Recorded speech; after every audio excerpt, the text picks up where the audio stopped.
who raped his 20-month-old baby. Who does that? There's obviously a city that has to be dealt with. So what will work? How do we heal? Rapists and killers walk amongst us. They are in our communities. They are fathers, they are brothers, they are our sons and our friends. They are violent men with utterly no regard for the sanctity of human life.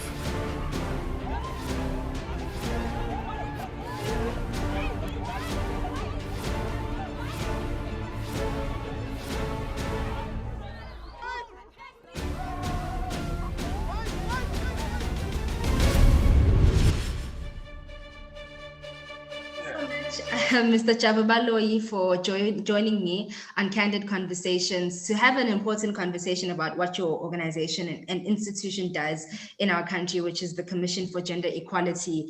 In a time and space like this in South Africa, I think it's important conversations to have.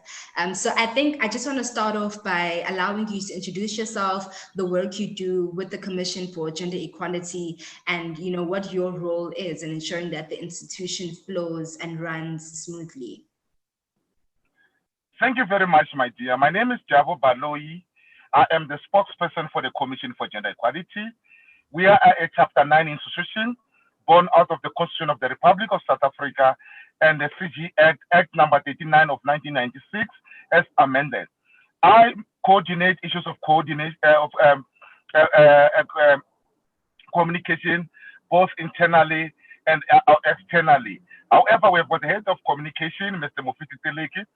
I also do media liaison. I write. I also give the commissioners information insofar as what they need to say to the media, and also research for them articles, and also coordinate with all the three departments, which is research, which is PI, and legal. When there's a report, I make sure that this report are known out to the outside, where I market them. I have press conferences. I also coordinate cases, gender-based related cases throughout the 9 provinces as an individual, because we have got little resources. When there's a case of gender-based violence in nature, when there's a case of gender in nature, we report those cases to the relevant legal officer in South Africa. We have won numerous cases in this regard, whereby women, we are biased towards women because women were marginalized, were discriminated against for years. Hence, some people, when they're angry with us, they call us gender equality for women.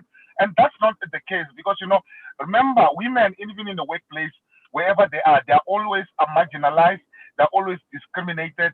And we need to make sure that, the playing fields are equal, there's conducive environment, and those things, I articulate them, I advocate for them.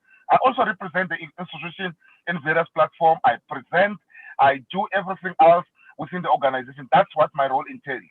And I think it's actually such a powerful statement by the commission itself to have a male represent, the commission, because a lot of the time we think that gender-based violence conversations happen amongst women, but to have you as a male representing women who are marginalized is a revolutionary act in itself. And it leads me to ask the question of, what encouraged you as a male to get involved with the commission, and how do you think more male involvement in the conversation around gender-based violence can actually help to cure the issues that we have? This position, this job chose me. I didn't choose it. I was a researcher at the Commission for Gender Equality. I was coming with my education from University of Pretoria. I had a master's in social science way back in 2002. So when I joined the Commission for Gender Equality, I was a researcher. Then I became a provincial head, acting provincial head for Gauteng for the Commission for Gender Equality. One day, it so happened that the position of the spokesperson, I'm the first spokesperson in the commission, was not there. They sat down, they said, we can head the other person internally. There's somebody we have earmarked, and that person was me. I was given a week to think about it and consult. Then I got a position. I've never looked back since then. I've even sent myself to school. What we need to do as men of this country, particularly people who are linked, we need to talk to each other. We need to call one another out. Should I also say something very bad to you and somebody hear this conversation? They need to call me out that you were wrong there. The problem part, we don't tell one another the truth as men. We shy away. We know the men that are doing wrong to their families. We know the men that are abusing women. We know that the men that have got multiple relationships, making kids suffer. We know the men that are not maintaining their kids. We know men that are sexual harassing women in the workplace. But we don't say anything and develop policies. And we need to be vociferously speak about these issues. And if we can do that, I'm telling you, also we need the law to work to ensure that, perpetrators of gender-based violence, perpetrators of inequalities are punishable. Gender-based violence is a priority crime. And the president, through the bills that, is coming with, and the Gender Commission has also given inputs to them. We are going to see a different South Africa. Men need to speak out, and men need to call each other out, and men need to respect women. We need to start also the narrative of stopping calling women, our girls. They're not our women. They're women of South Africa. They belong to their own parents and their own relatives. We objectifying women the moment we say our women. It's like they are property to us, and that's the problem. We need to look at the cultural aspect as men. Is Lobola playing its role today? Because some people misconstrue Lobola as a way of owning a person, that person doesn't have a voice of their own. Women have got agency, and women that don't need us men to protect them. They need us to control, to have enabling environment, to be equal with them.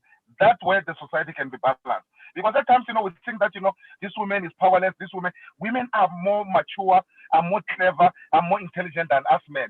The bottom line is that, we are using our toxic masculinity in a wrong way. As men, if we can know our masculinity, we talk to women with respect, we can better our society. And it starts from home. Definitely. In your research with the Commission for Gender Equality, how do you think the issues that affect women have evolved? Because right from apartheid, the main battle was, fighting against the apartheid system and achieving racial equality. But I do think that in the back burner, gender issues were ignored. And so as we move into 2020 and to the modern world, how do you think the issues that affect women today have evolved as compared to maybe the issues that affect the women who marched to the Union buildings in 1956? We're making progress, but that progress is it's a nail space. The issue of pay gap is still a problem in the workplace. We don't have recreational facilities for women to operate and work from and function from, where women, take an instance, a university. You don't have a crash, a department of government department, a public sector, and SOE. We don't have recreational facilities for kids of those women who are working in that place. We don't even have policies that protect women against rape and sexual harassment and bullying, intimidation in some institutions. We still have got a long way. When a woman gets a position like the one at UNISA, we celebrate there as if there's no tomorrow, because we're not used to those things. When the next general, it's a woman, we're going to celebrate there. We're going to write a statement as a commission, because it's supposed to be something which is a norm that we're used to, but it's something that the boys' choir are still hell-bent in making sure that the women are being denied opportunities. Those are some of the things. And in the kingship also, it's very difficult for women to ascend to the throne of leadership. Hence, we're helping them, a lot of them. We have got Coach Wamitra, we have got Coach Samuel Kekana. We are winning those cases again. If you are a firstborn, you're a woman, you need to ascend the throne, not because of your gender, because you are a firstborn. It's your entitlement, it's your inheritance. That's why we're even fighting the case Yamasindi of Venda, that she's supposed to be a queen of the Venda nation, because she's a child of the deceased, and she's the rightful heir to the throne. So those are the things that are working. We need to transform the judiciary. We need to transform the higher education. We have got 4 women who are vice chancellors today, and we have got 21 universities. Imagine the rest of the 17, it's men. Why can't we have women who are educated? We have got lots of women who are educated, but the boys' choir makes sure they sit in Senate, they sit in the council, so that they decide for women. And in minority of us, we decide for women. Those are the things that the Commission for Gender Equality is fighting. Hence, you saw a report on forced sterilization, whereby HIV/AIDS positive people were forced to sterilize against their will. We are fighting that, and we are winning, and the minister has acknowledged. On the shelters also, we need to create something for women, and we are winning those battles. And that's an incredible work that you guys are doing. And part of the incredible work that you guys, are doing, in a statement that you released, I think it was about a month ago or 2 months ago, on the case of Pastor Semenya and her trial with the Switzerland Federal Court, I think, if I'm not mistaken, where they when she was put on trial for her testosterone levels. I mean, this was something that has been following her career for such a long time, even though she's incredibly talented. And it just speaks to how, as Black women, you not only have to prove that you are intelligent or talented, but you have to prove 10 times more to whatever party you're proving to, as opposed to other racial counterparts. How do you think society can create an environment where women, but more especially Black women, don't have to go the extra mile to prove that they're actually worthy of a position or some place in the world and in society? It is up to us as a Gender Commission and other Chapter 9 institutions and the media and others to advocate for the rights of people. We need to talk about the Constitution. Very few people know about the Constitution of the Republic of South Africa. That we have got the right to be, you have got the right to belong. You don't have to be discriminated because you are a lesbian, you're a gay person, intersex person. It's not about morality, it's about what's in the Constitution of the Republic of South Africa. If we can teach parents that, and it is work on CASTA, I'm telling you, I've been with CASTA since 2010. I've been with her on this journey. We have been writing statements. I've been supporting her. I've been speaking to her. I met her. I shadowed her in Vigo, Victoria. And to tell her that it will get better, we're still fighting seriously for CASTA. And it's a burden to the Black parents. Hence, they hide their kids. Some of them, ensure that, when they're saying they're intersex, they cut the other party or operate them. It's not supposed to be. It's supposed to be a norm that we know that, there's another gender. As parents, we know those things they were there, they were hiding them. It's just like a child with disability. Parents used to lock them in the houses and feed them, on that time not feed them. So those are the things that, we must correct as a country, as people of this country. We must do more education. We must do more advocacy. We must show that, we translate the material, the language that I'm using also shouldn't be the language that we can speak about in the Eastern Cape, we can speak about in Guyana. We must use vernacular for people to get to understand these things. And hammer it several. We mustn't use it as a once-off. We must have a project of some sort where we're even translating material as a Commission for Gender Equality so that people begin to understand some of the things that we're doing. And because some people are being robbed to say the Commission, when you report the case to them, you need to pay money. And it's not so. It's a state money. People need to be assisted. We need to show the eagerness and the zeal to assist people. And that's the things that we need to do. And all the things that my sister that are there in society, culturally or religious or otherwise, as long as they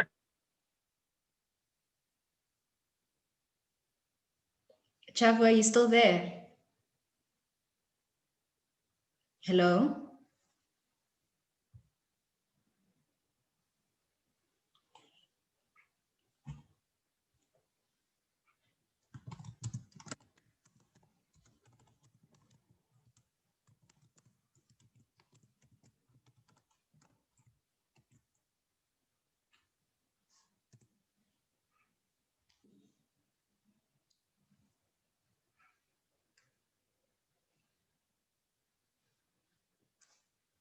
Hello?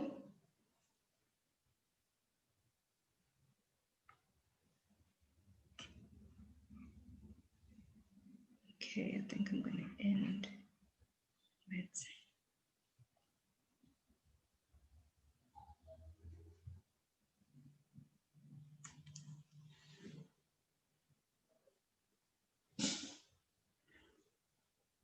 Hello? Hello? Are you still here? Are you still with us? Yes, we got cut. I don't know why. Oh, sorry. Maybe it's the network. I apologize for that. But I No, think it's fine. I think you're wrapping up your last few points. Yes, I was saying that the activities of the commission, we don't have to pay anyone money. The services are for free, and if you don't get assistance, you can go to Scandiwe and say that Javo, you lied or on the platform that on the Zoom platform, and on follow up who is the person who's not assisting, who is the person who's dragging their feet, because it is my job to show that we give a good image about that. It's about the principle. It's about the work that we must deliver to our people, regardless of their social standing. There's a lot of people are being assisted now because we have changed the modus operandi. There are a lot of cases coming. We are dealing with more than 1,000 cases, and those cases need to be finalized so that people can be happy, people can be sorted out. And it's worse during this COVID-19, where some of them are being discriminated against because of COVID-19 unnecessarily so. but we're winning the battle against all those things. And that's amazing.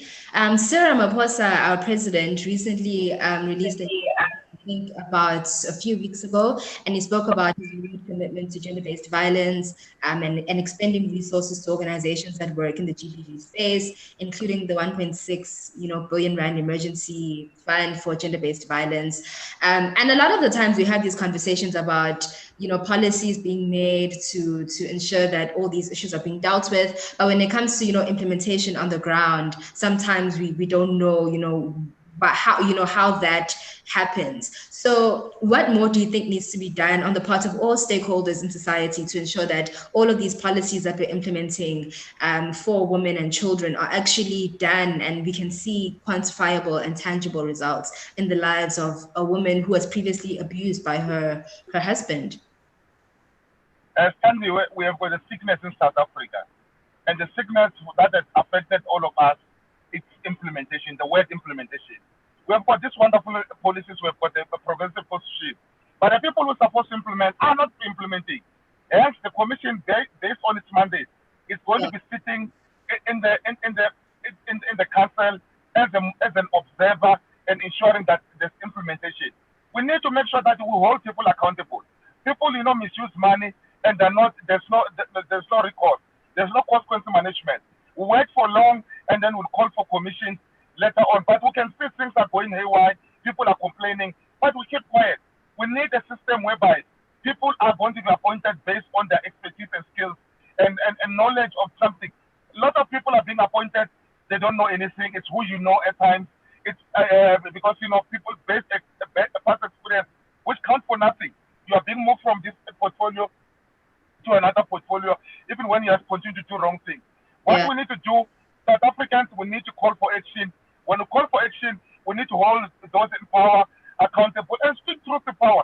I'm telling you, why you speak the honest truth to someone says you are wrong, you are not delivering, because we cannot wait for people to be killed and we said, this gender-based violence money was misused. We need to see the results now, the impact. The police must come on board because they're linked to the 1.6 billion. And also, as a Commission for Gender Equality, we must use our teeth to bite where it matters the most. If we can do that, I'm telling you, Sandy, where South Africa can be a better place to live in. That's very true. Now I want to move on to something that was a conversation, I think, on Twitter a few weeks ago. That was the issue of human trafficking. And we all know that human trafficking affects a lot of young women in major metropolitan cities where these syndicates go on. From the work of the CGE, what have you guys found out about the nature of human trafficking in South Africa, and why isn't it something that is largely spoken about and actually dealt with? Because every single day I don't pass my Twitter timeline without seeing that a young girl is abducted or someone's sharing their kidnapping story. So how is the industry really harmful for women, and how can those syndicates be eradicated from not only just South Africa but from many countries across the world? One of the things that worried us in 2010 as Sandy is the issue of trafficking. There's a free access of people from other African countries via Mpumalanga. Look, Mpumalanga is bordering Mozambique, it's bordering Swaziland, it's bordering Zimbabwe, through Limpopo, and also people use Lesotho borders to come to South Africa. They traffic all sorts of people to come in South Africa. And also a lot of South Africans are being trafficked from rural areas to Gauteng and other suburban areas, Durban, for all the nefarious reasons. However, we need our police system to be high alert. We need our intelligence to be high alert. Why will people phone the Commission for Gender Equality and alert us at times about people who have been trafficked? And we work with the police. And that's one mistake that people mustn't do. We mustn't shy away from working with the police. As much as we criticize them, we telling them that at times, they're lethargic. But at the end of the day, we need to work with them. There are a lot of issues on human trafficking in South Africa. A lot of kids are being trafficked. You see a child now standing where you don't even say anything. You see a child being beaten or by the street or being carried by a man. The child can't talk because you are passing. I'm in the car now. I see a woman being beaten. I don't understand. This woman might have been trafficked from Lesotho as a domestic worker. Next thing, this woman is made to do drugs. It's made to do sex work. And those are the things that we need to look at. Some of the sex workers that are here in Gauteng, we have assisted them as a gender commission because they were there against their will. when we did our research on the criminalization of sex work, some of them open up to say, look, I'm a sex worker and came here against my will. I need to be assisted. That's why they're working with the Department of Health. Those are the one thing that we can do as a commission. But we need a broader police involvement, social development, to remove these people to the shelters and make sure that they're empowered to have something going forward. It's good to take people out of where they are, but what do you do after that? We must have a way forward going forward. Yeah. We do hope that that work gets done because it is a very big issue in South Africa and in many parts of the world.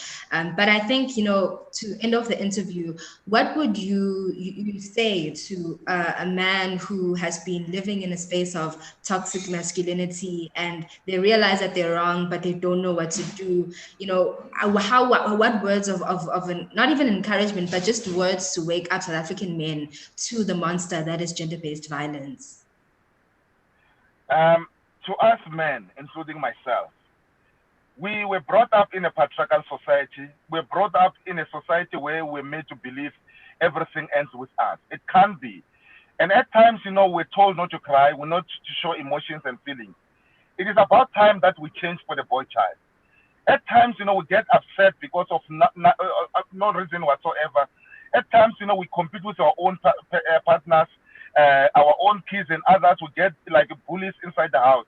It's not supposed to be. A man can be happy. Hence, it's very difficult for women to support us when we don't have jobs. Because, we are demanding, we're making things difficult for them. We're not understanding. At times, we must listen more as men and also listen more in order to answer less. And also to understand, it's not everything that we say it's supposed to be understood and to be accepted. At times, women have got, not all at times, all the times women have got good values and morals that they can instill on us, but we don't want to listen. As men of this country, I appeal to you that, it is not fair to abuse people. What do you gain after beating someone? What do you gain after raping someone? What do you gain after killing someone? Nothing. You languish in jail, and now the system is going to change. You're not going to go to jail to study. You're going to go to jail and be arrested and stay there for the rest of your life and do hard labor. So as a fellow man who has worked with women, who has worked with men and children for years, we have seen the pain and the brutalness of gender-based violence society and the toxic masculinity. I appeal to you. I call upon you, my fellow brothers. I call upon you, fellow men, to respect each other, to talk, to communicate. Let's find avenues to engage and talk better, to address and deal with our issues. Anger is not a solution. Happiness is a solution. Respect is everything else. You gain in respect than you gain in anger. Because anger, you end up killing yourself. You end up dying when God has given you life and the will to live. We'll end it off there, Mr. Javabaloyi. Thank you so much for joining me. I wish you nothing but the best, and I wish the CGE nothing but the best in the work that you guys do and keeping us updated. And may we see a safer South Africa for many, many women in years to come. Thank you for joining me. Thank you. Thank you so much for having me. Thank you.